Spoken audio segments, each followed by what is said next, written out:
السلام علیکم۔ آپ لوگ مڈل ایسٹ میں رہتے ہو تو آپ لوگ کو عرب ورلڈ میں تو یہ چیزیں میں آپ لوگوں کو دو ایسے ائمہ کرام کے بارے میں بتاتا ہوں جن میں یہ لوگ خود بھی پھنستے ہیں۔ ایک شیخ البانی ہیں جن کو پورے عرب ورلڈ میں اور بہت ان کو پوری بلکہ مسلم امت میں اس سینچری کے انہوں نے جو فلٹریشن کی ہوئی ہے حدیث کی سب ان کو مانتے ہیں۔ دوسرے بہت سے ائمہ کرام ہیں جو شیخ ابن الباز وہاں سے ان کے اسکول آف تھاٹ سے پڑھے ہوئے ہیں، اور شیخ اور امام شافعی وغیرہ بھی۔ تو آپ کو اگر ان میں اختلاف نظر آتا ہے تو پھر ہم کون ہوتے ہیں؟ تو یہ بھی اختلاف رکھتے ہیں اسی معاملے کے اوپر۔ میں پہلے کیونکہ میں یہ سب کو بھیج دوں گا، کیونکہ یہ بار بار یہ کویسچن آتا ہے کہ جو نمازیں اکٹھی کی جا سکتی ہیں نہیں، اور جب فجر کی نماز ہے اس کی تو پر کوئی بات ہوتی نہیں ہے۔ جو بات ہے ظہر اور عصر کی اور مغرب اور عشاء کی، اس کو جمع تاخیر یا جمع تقدیم کہتے ہیں کہ اگر ظہر کے ٹائم پہ دو نمازیں پڑھنی ہیں یا اس کو تقدیم کہیں گے، اور عصر کے ٹائم دو نمازیں پڑھنی ہیں تو یہ تاخیر کریں گے۔ اور عشاء اور مغرب میں بھی ایسے جو پہلے پڑھی جاتی ہیں دو نمازیں اس کو تقدیم اور جمع تاخیر اس کو۔ اور ان میں سے یہ نہیں ہو سکتا کہ مغرب اور عصر کو اکٹھا کیا، نہیں ایسا نہیں ہے، یہ دو جوڑے ہی ہیں، عصر اور ظہر۔ اور سفر میں اور بارش میں اور خوف میں تو یہ بہت سی حدیثیں ہیں کہ ان کو اکٹھا کیا جا سکتا ہے۔ قصر نہیں کیا جا سکتا۔ قصر ہوتا ہے کہ نمازوں کو تو آدھا کر لینا، مغرب کی تو نہیں ہوتی بہرحال، لیکن قصر میں آدھا نہیں ہوتا، صرف قصر میں آدھا ہوتے ہیں، جیسے 4 رکعت والی 2 رکعت ہو جائیں گی، ٹھیک ہے نا۔ لیکن اس میں بھی جو صبح کی جو سنتے ہیں کئی لوگ اس کو نہیں پڑھتے، تو میں اس کو یہ سمجھتا ہوں کہ یہ نہیں چھوڑنی چاہیے، اس کی بہت تعریف ہوئی ہے۔ Anyway, coming back to the point, اور اسی طرح جو خیر وطر کی بھی میں بتا دوں کہ وطر بھی نہیں چھوڑنا چاہیے۔ لیکن ہاں، ایک اور چیز بھی میں پہلے ہی بتا دیتا ہوں، ایک اور چیز کہی جاتی ہے کہ وہ بھی چیز حدیثوں میں ملتی ہے، یہ ساری چیزیں حدیثوں میں ملتی ہیں، اور وہ یہ ہے کہ اگر ظہر کو اتنا لیٹ کر لیا جائے کہ عصر کے قریب ترین ہو جائے تو جب ظہر ختم ہو تو عصر بھی پڑھ لے، اور اسی طرح مغرب اور عشاء کے درمیان، تو ان کی ایک نماز کو اتنا لیٹ کر لے کہ وہ قریب ترین ہو جائے، اور پھر جو دوسری نماز کا وقت ہو تو وہ بھی پڑھی جا سکے، اس طرح اس کو جوڑ دینا۔ یہ سارے اشکال حدیثوں میں ہیں، اور جس حدیث کے اوپر جو بات ہوتی ہے ہمیشہ وہ ہے ابن عباس رضی اللہ عنہ کی، کہ انہوں نے ظہر اور عصر، مغرب اور عشاء مدینے کی بات ہو رہی ہے، سفر وفر کی بات نہیں ہو رہی، خوف اور بارش کی بات نہیں ہو رہی، تو انہوں نے ایسی ہی نماز پڑھی۔ جب ان کی شاگردوں نے سے پوچھا تو انہوں نے ابن عباس رضی اللہ عنہ کا نام سب کو پتہ ہے، وہ کتنا بڑا نام ہے،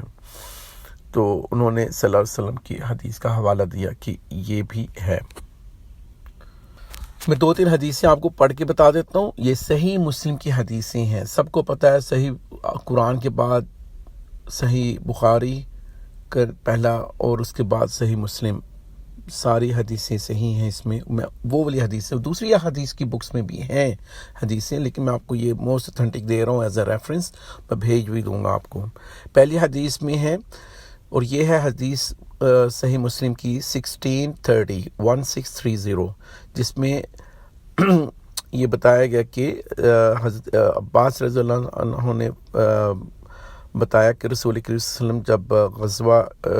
تبوک کے دوران ایک سفر میں نمازوں کو جمع کیا، ظہر اور عصر کو اکٹھا کیا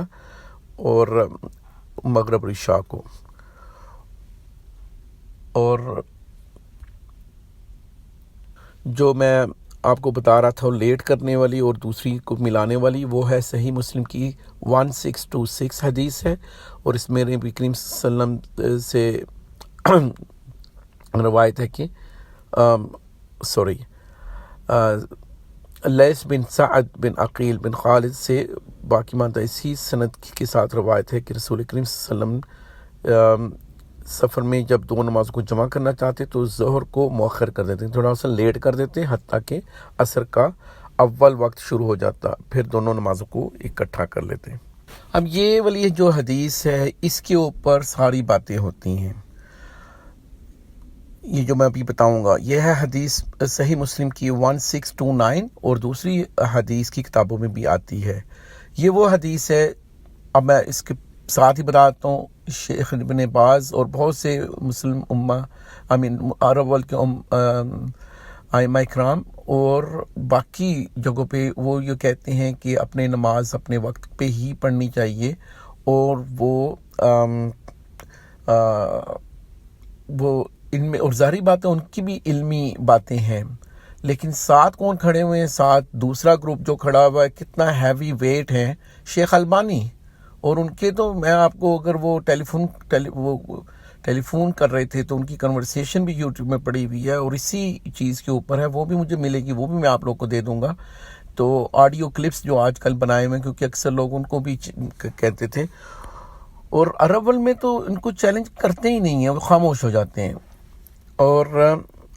اس میں یہاں تک کہ امام شافعی کی بات بتائی گئی، پہلے میں آپ کو حدیث بتاتا ہوں تاکہ آپ کو پتہ چلے کہ ڈفرینٹ اوپینین ہے کیوں، اور پھر میں آخر میں اپنا بھی کنکلوژن دے دوں گا آپ لوگوں کو۔ یہ ہے حدیث 1629، اور یہ میں پوری کی پوری ایز از پڑھ لیتا ہوں۔ وحدثنا احمد بن یونس وعون بن سلام جميعا عن زہیر قال، میرے بہت باریک لکھا ہوا ہے، یہاں سے میں پڑھ رہا ہوں تو اگر غلطی ہو جائے تو آپ معاف کیجیے گا۔ قال ابن یونس حدثنا زہیر حدثنا زبیر عن سعید بن جبیر عن ابن عباس، تو یہ ساری جو کڑی ہے اس کے بعد حضرت عباس رضی اللہ عنہ سے روایت ہے۔ ابن عباس قال صلی رسول اللہ صلی اللہ علیہ وسلم الظہر والعصر جميعا بالمدینہ فی غیر خوف ولا سفر۔ قال ابو الزبیر فسألت سعیدا لما فعل ذلك فقال سألت ابن عباس كما سألتني فقال اراد ان لا يحرج احدا من امته۔ زبیر نے کہا ہمیں، چلے وہ پوری جو چین ہے وہ میں چھوڑ دیتا ہوں۔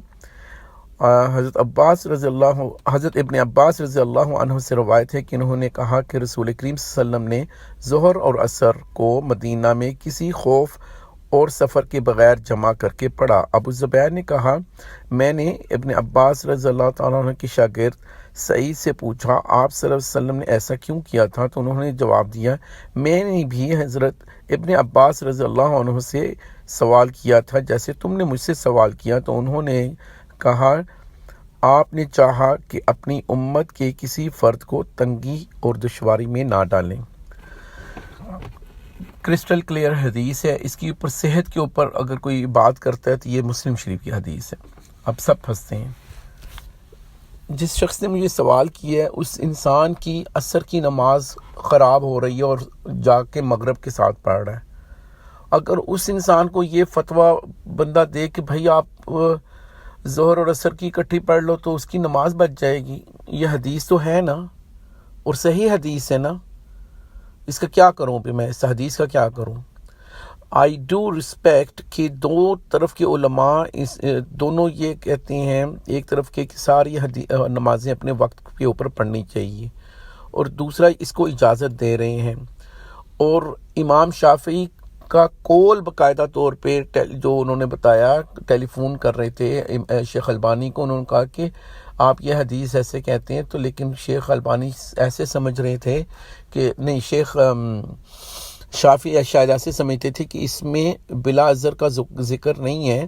تو شاید وہ بندہ بیمار ہو، تو شیخ البانی نے ان کو جیسے انسان ڈانٹ پلاتا ہے تو انہوں نے کہا کہ یہ اس میں تو بیماری کا کوئی ذکر ہی نہیں ہے، تو سیدھی سیدھی بات ہے، یہ سامنے اگر انہوں نے ایک انسان خود یہ سمجھنا شروع ہو جائے تو وہ دوسرے پہ کیسے لاگو کرے کہ یہ بیماری کا ذکر ہے یا نہیں ہے۔ اب میں اپنی بات بتاتا ہوں کنکلوژن کیا ہے. میں پچھلے سال بھی میں نے 2-3 مرتبہ شاید ایسا کیا ہوگا کہ میں کیونکہ کبھی ادویات کھانی پڑتی ہیں, کبھی ایسے سرکمسٹانسز ہوتے ہیں کہ انسان نہیں پڑھ سکتا, اس کو میں روٹین کبھی نہیں بناتا ہوں پہلی بات. لیکن اگر مجھے یہ پتہ ہے کہ میری نماز چھوٹ جانی ہے تو میں اسی حدیث کے پیش نظر میں بالکل یہ نہیں سمجھتا ہوں کہ میری نماز جو ہے وہ میں نے اس کو ریپیٹ کرنا ہے جیسے لوگ کہتے ہیں, یا میں یہ کبھی نہیں اس نیت سے سمجھتا ہوں کہ میری نماز قضا ہوئی ہے. میں نہیں یہ سمجھتا ہوں. ہاں یہ میری عادت نہیں ہے, لیکن اگر سال میں 2-3 مرتبہ مجھے ایسا کرنا بھی پڑے, میں اسی حدیث کو بلکہ انجوائے کرتا ہوں. اللہ کے نبی صلی اللہ علیہ وسلم کی حدیث ہے بھائی, صحیح حدیث ہے. علماء کی دونوں طرف کی علماء کی میں رسپیکٹ کرتا ہوں, اور بات یہی ہے کہ اس کو اپنی عادت تو نہیں بنانا چاہیے. لیکن اگر کوئی حدیث کے اوپر وہ آپ کو حدیث بتا رہا ہے اور اس کے اوپر عمل کرنا چاہ رہا ہے, ہم اس کو کیسے منع کر سکتے ہیں کہ نہیں بھائی آپ ایسے عمل مت کرو. میں نے آپ کو سارے ریفرنسز دے دیے ہیں آج.